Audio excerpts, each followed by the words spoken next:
Hello everyone, this is Dr. Shiva. What I'm going to share with you today is a architecture for looking at adrenochrome. You're going to get from an MIT PhD in biological engineering. I'm going to arm you now with some chemistry. So listen very carefully. Adrenochrome, what is it? So adrenochrome is a stable oxidation product of adrenaline. That's what an in vitro study showed. The chemical structure, you notice, is very different. Adrenaline looked like this. It had this benzene ring with the OH. Adrenochrome looks like this. You notice this benzene ring is folded on itself and you get this. Now, this is what I want everyone to focus on. You may want to take notes. You're welcome to take a screenshot of this. So the question I started asking is, could I understand this in the context of the observations people have been reporting? That they're taking a child, frightening it, which means adrenaline, and then putting it under such stress that it creates adrenochrome. Because as I understand, and the people who know more about this than I do, is that the adrenochrome is being created by taking these kids, scaring them, fight or flight, and then torturing them. And that puts the body into a state that they create adrenochrome. So I wanted to actually explain this.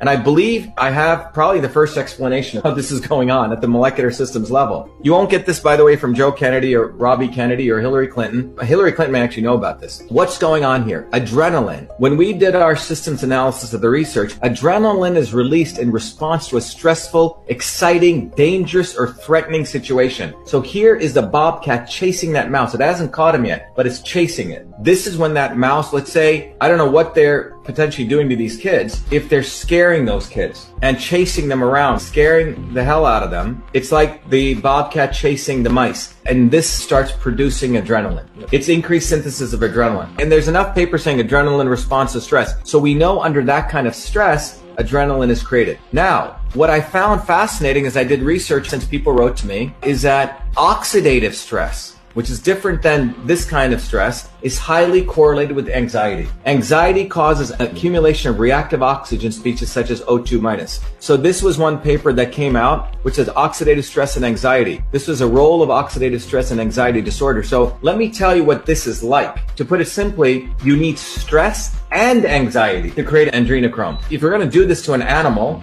be it a child or lab rat, you have to put it under extreme stress and anxiety. And that's what we're talking about. With just stress, you don't get it. You got to have both. So this is what I would call extreme torture. Because if you just have stress, you're not going to get adrenochrome. You have to have the stress and the anxiety. Everyone getting this? Everyone clear on this? So this is the example I like you to do. The lion is chasing the zebra. That's probably when adrenaline is being released. It hasn't got him yet. It's chasing him. But what about when this incident is occurring? This is when you're torturing the animal. You got it. This is the anxiety. So this will release adrenaline. In my theory, this releases a superoxide, which is the reactive oxygen species.